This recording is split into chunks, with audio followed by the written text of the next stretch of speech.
Trésor, mémoire de radio, présente. Treceos, mémoire de radio, presente. 13 Mémoire de radio, presente. 13 Mémoire de radio, presente.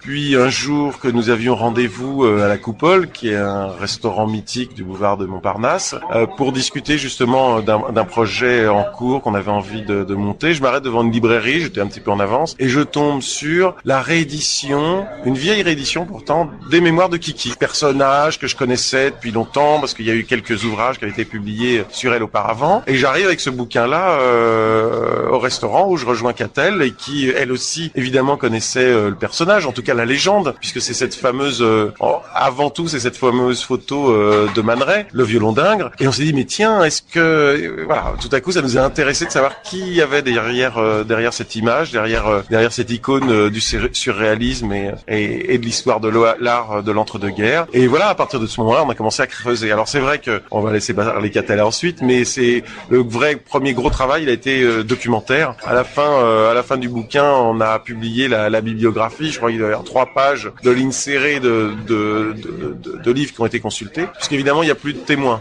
Hein. C'est une histoire qui se termine réellement à la fin des années 30. Hein. Donc il n'y avait plus de témoins, donc il fallait travailler sur les témoignages écrits de cette époque-là. Voilà, c'est comme ça qu'en tout cas que c'est constitué le fond de l'histoire, puisque l'histoire existait déjà. C'est une biographie. Alors justement, dans cette biographie, Catel, vous êtes partie de l'histoire de Kiki de Montparnasse, mais qui a malgré tout de nombreuses zones d'ombre. Est-ce que vous les avez romancées? Comment avez-vous décidé de les traiter?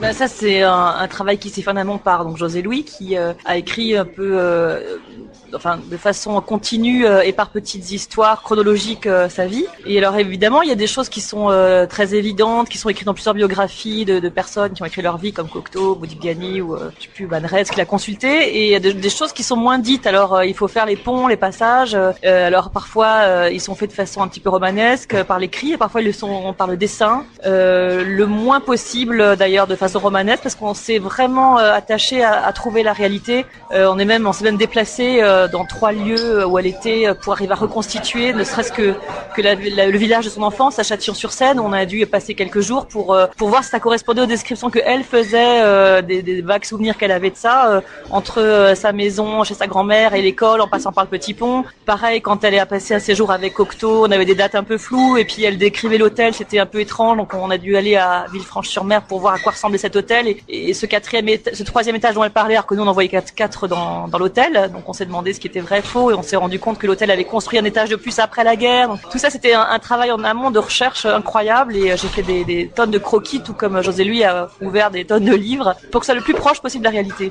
Et donc justement Kiki est un personnage qui a énormément changé au niveau physique, qui un coup était effectivement plutôt un peu enrobé, qui redevenait maigre. Comment avez-vous réussi à le mettre en image? Ben ça c'était très difficile, après, il fallait vraiment rentrer dans le personnage pour arriver à être dans sa peau vraiment et pouvoir comprendre comment elle fonctionnait parce que même sur les photos, on la reconnaît à peine. Hein. Elle est à la fois mince, après, mais 2 mois après, elle peut être grosse. Elle a des cheveux longs, des cheveux courts, elle est maquillée, de dos, de travers, dans des lumières différentes. Donc c'est très très difficile de se faire une image fixe d'elle. Et finalement, je crois qu'elle est tout sauf une image fixe. Elle est vraiment la vie dans toute sa splendeur avec tous ces changements.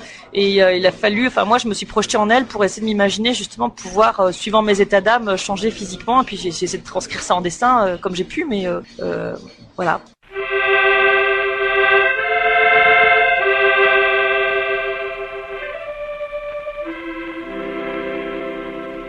Sur les marches du palais, sur les marches du palais, il y a une si tant belle fille, non là, il y a une si tant belle fille. Elle a tant d'amoureux, elle a tant d'amoureux, qu'elle ne sait lequel prendre, non là, qu'elle ne sait lequel prendre. C'est un petit cordonnier, c'est un petit cordonnier qui eut la préférence, non là, qui eut la préférence, tout en les lui chaussant, tout en les lui chaussant, il lui fit sa demande, non là, il lui fit sa demande.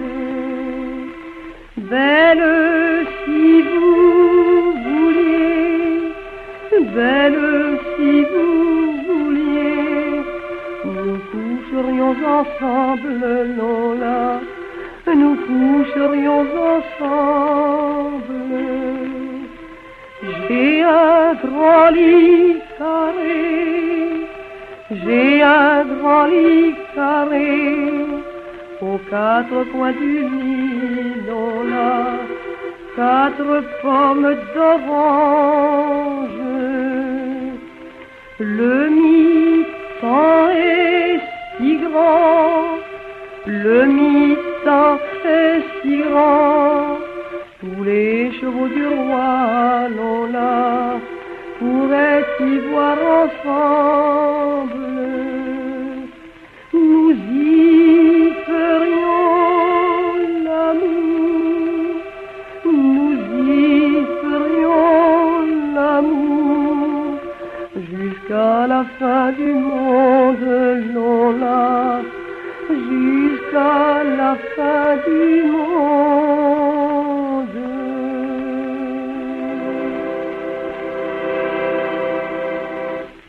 De temps à autre, arrivait Kiki. Kiki, c'est une légende. Kiki, c'est la femme des peintres. Ce visage de chat, comparable à celui de Polaire ou à celui de Colette. Cette femme aux trop grands yeux, ce modèle universellement connu dans des photographies de Man Ray. Kiki, c'est une des grandes figures de la chanson de Montparnasse. Et je crois même que c'est le seul personnage de la chanson dont Piaf, en 1930, eut peur. Elle disait heureusement qu'elle ne chante qu'au jockey, avec la générosité de Piaf. Mais dans notre métier, on est impitoyable. On peut entendre? On peut entendre. Et je demande pardon pour cet enregistrement. C'est une vieille chanson bretonne, Le Malin de Groix. Et c'est son ami André, l'accordéoniste, qui l'accompagne, avec ce qu'il peut avoir de maladroit et de touchant.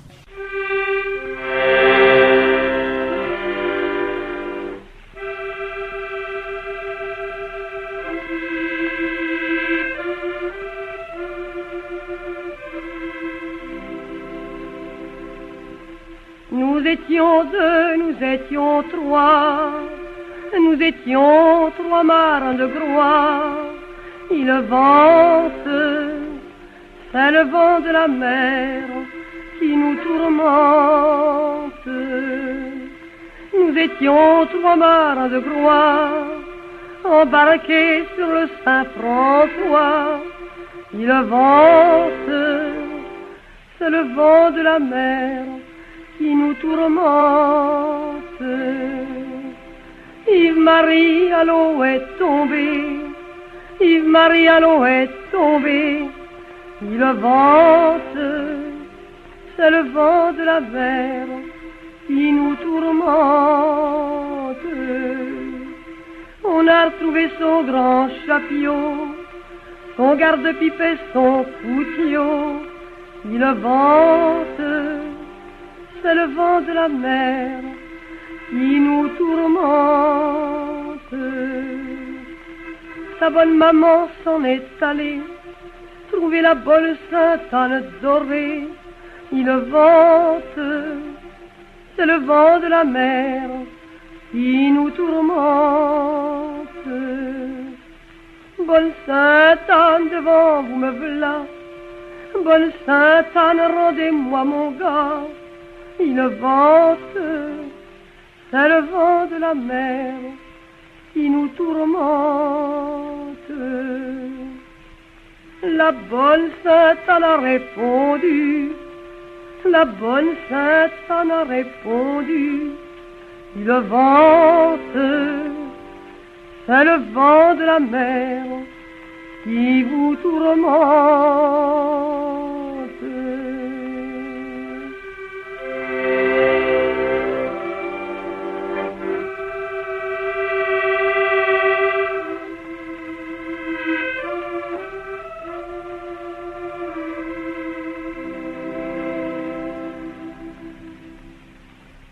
Elle était un nez pointu.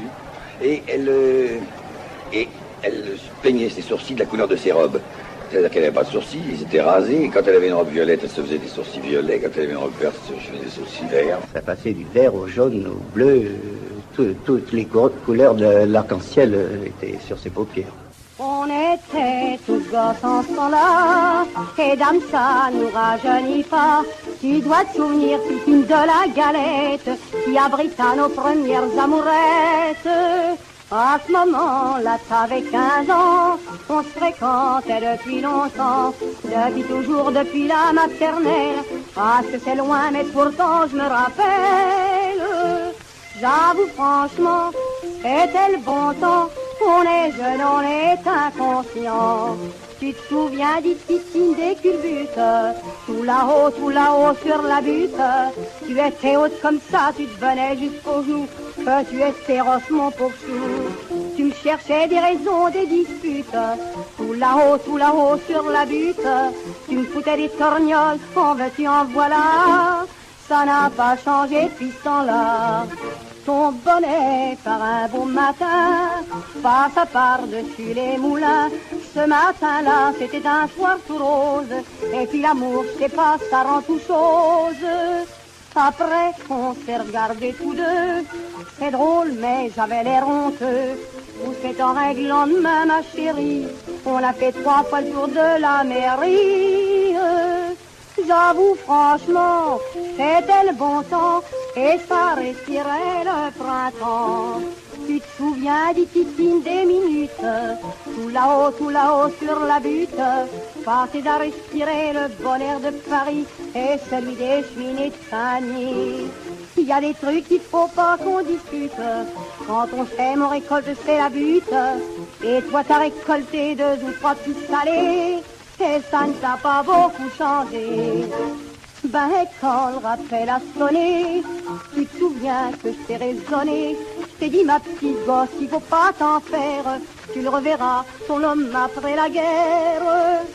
Comment ça s'arrête déjà? Qu'est-ce que ça veut dire, cette histoire-là? Tiens, il y a quelques mots encore au bas de la page. Ça n'est pas lui, mademoiselle du courage. Notre pauvre copain est mort ce matin, une balle, un râle, et puis plus rien.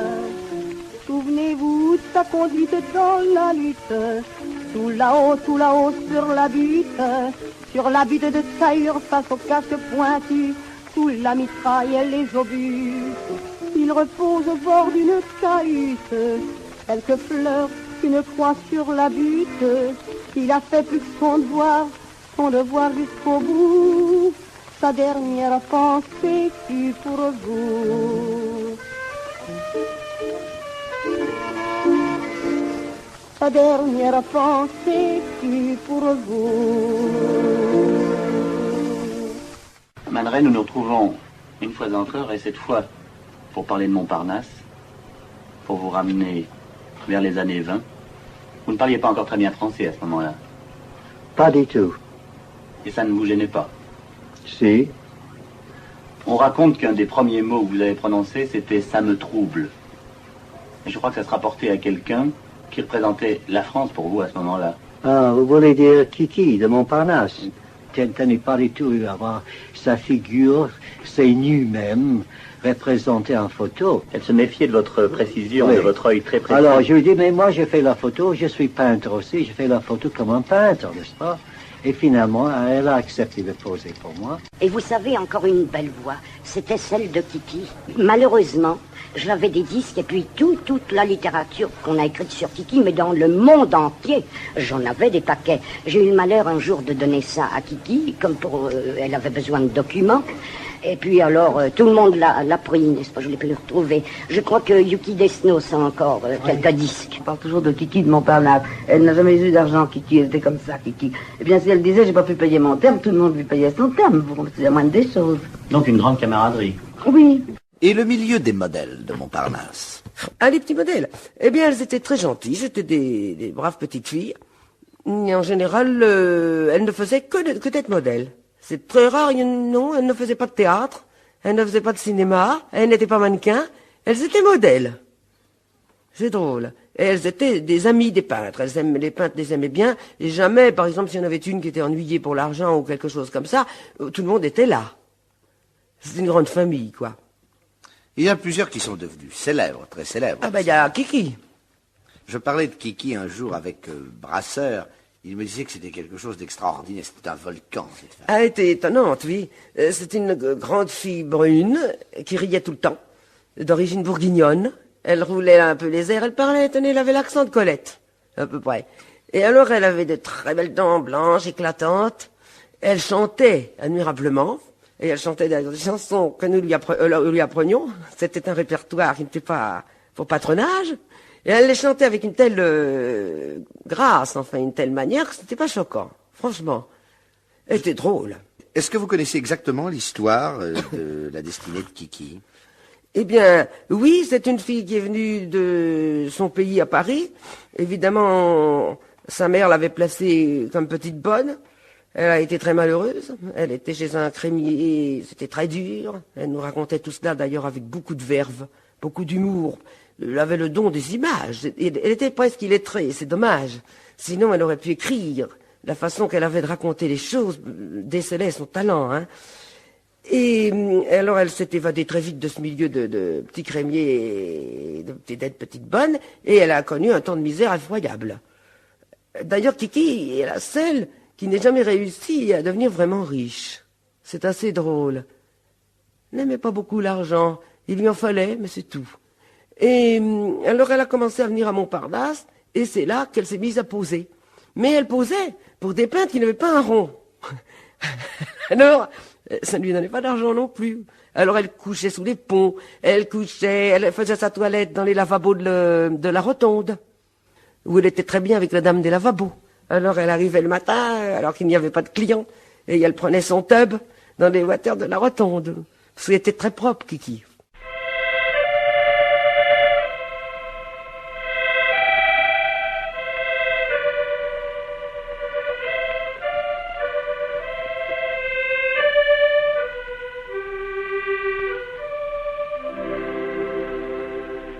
Brave marin revient de guerre tout doux.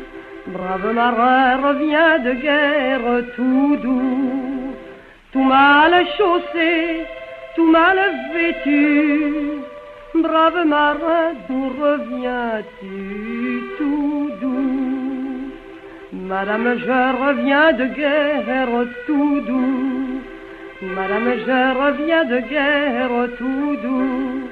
Qu'on apporte ici du vin blanc, que le marin boive en passant tout doux. Brave marin se mit à boire tout doux. Brave marin se mit à boire tout doux. Se mit à boire et à chanter. La belle hôtesse a soupiré tout doux. Mais dites-moi la belle hôtesse tout doux. Mais dites-moi la belle hôtesse tout doux. Regrettez-vous votre vin blanc que le marin boit en passant tout doux? C'est pas mon vin que je regrette tout doux. C'est pas mon vin que je regrette tout doux, mais c'est la mort de mon mari. Monsieur, vous ressemblez à lui tout doux. Mais dites-moi la belle hôtesse tout doux. Mais dites-moi la belle hôtesse tout doux. Vous aviez de lui 3 enfants. En voilà 4 à présent tout doux. J'ai tant reçu de fausses lettres tout doux. J'ai tant reçu de fausses lettres tout doux, qu'il était mort et enterré, que je me suis remarié tout doux. Brave marin vida son verre tout doux. Brave marin vida son verre tout doux, sans remercier, tout en pleurant, s'en retourna au bâtiment tout doux.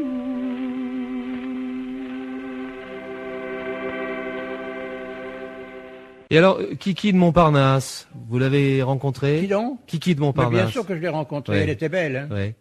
Et elle était jolie, Kiki, vous savez, c'était une très jolie fille. Hein. Et puis elle avait de la drôlerie, elle avait de l'esprit, elle était comique, elle était drôle. Hein. C'était pas une fille bête du tout, elle avait un côté un peu fille publique si vous voulez, mais elle était essentiellement rusée, fine. Et comme elle était belle, eh ben, vous comprenez, elle nous plaisait beaucoup.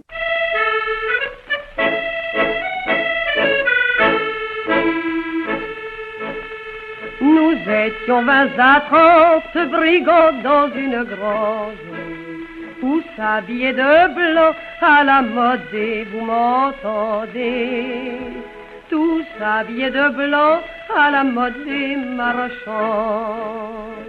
La première volerie que je fis dans ma vie, c'est d'avoir houspillé la bourse d'un, vous m'entendez, c'est d'avoir houspillé la bourse d'un curé. Quand j'entrai dans la chambre, bon Dieu qu'elle était grande, j'y trouvais 1000 écus, j'y ai mis la main, vous m'entendez, j'y trouvais 1000 écus, j'y ai mis la main dessus. Quand j'entrai dans une autre, bon Dieu qu'elle était haute, de hardes et de manteaux, j'en chargeais 20, vous m'entendez, de hardes et de manteaux, j'en chargeais 20 chariots. Et je m'en fus les vendre à la foire en Hollande, j'en tirai 1000 écus et pas un sou, vous m'entendez, j'en tirai 1000 écus et pas un sou de plus.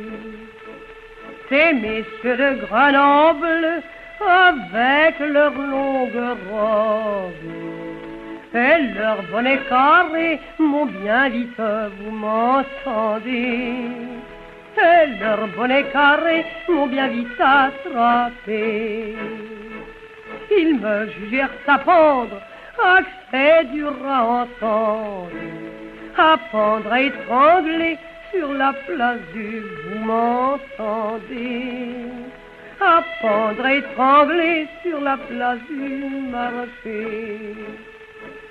Du haut de la potence, je regardais la France, j'y vis mes compagnons à l'ombre d'un, vous m'entendez, j'y vis mes compagnons à l'ombre d'un mûrier. Compagnons de misère, allez dire à ma mère qu'elle ne me verra plus, je suis un enfant, vous m'entendez, qu'elle ne me verra plus, je suis un enfant perdu. Et quel souvenir gardez-vous d'elle, vous, Léopold Lévy? De Kiki demande une adorable petite fille venue de sa petite province avec une ingénuité étonnante et qui, je crois, a traîné tout au long de sa vie cette ingénuité, je crois. Oui. Elle a fait beaucoup rêver. Oui, oui, elle était belle. Elle était belle. Elle chantait d'une façon délicieuse des vieilles chansons françaises.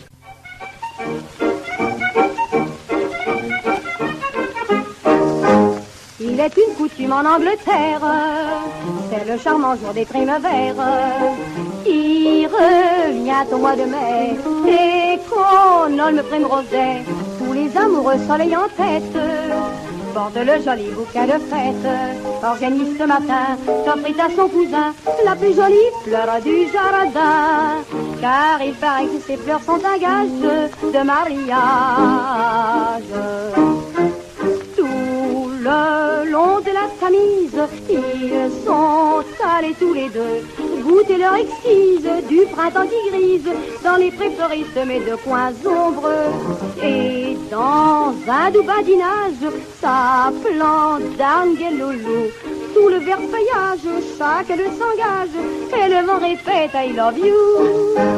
2 mois après, sur le quai bien triste, Jenny, pour ne pas pleurer, résiste. Pour elle, tout a changé. Son cousin s'est engagé. Woodbine lui crie qu'il est dans la Somme. Le commis se conduit bientôt en homme. Brave et joyeux soldat, il s'élance au combat. Soudain dans un champ, il s'abat. Une balle a passé le pauvre garçon délire. On l'entend dire. Tout le long de la Tamise, nous sommes allés tous les deux goûter leur exquise du printemps qui grise dans les prés fleuris semés de coins ombreux. Comme vous n'étiez plus farouche, souvenez-vous, my loulou, là sans qu'on se touche, j'ai pris votre bouche. Adieu pour toujours, I love you. Maintenant sur une plage de la Manche, Carillon sonne son air des dimanches. Un homme, il marche à petits pas, une miss lui donne le bras. Grand Dieu que j'eusse peur, faire petite chose. Elle lui dit-elle, vous êtes vieille, je n'ose croire à tant de bonheur. Mais lui sortant des fleurs, répond tout bas avec candeur. Sur mon cœur j'avais mis vos primes verts, pour moi si chères.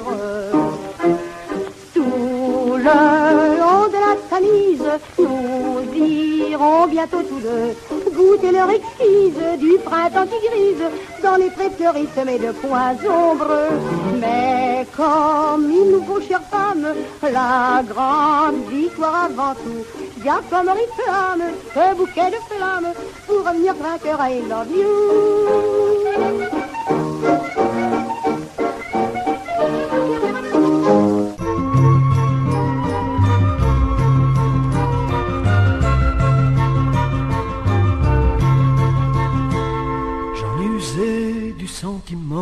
J'en ai usé du boniment sans que jamais je ne me lasse.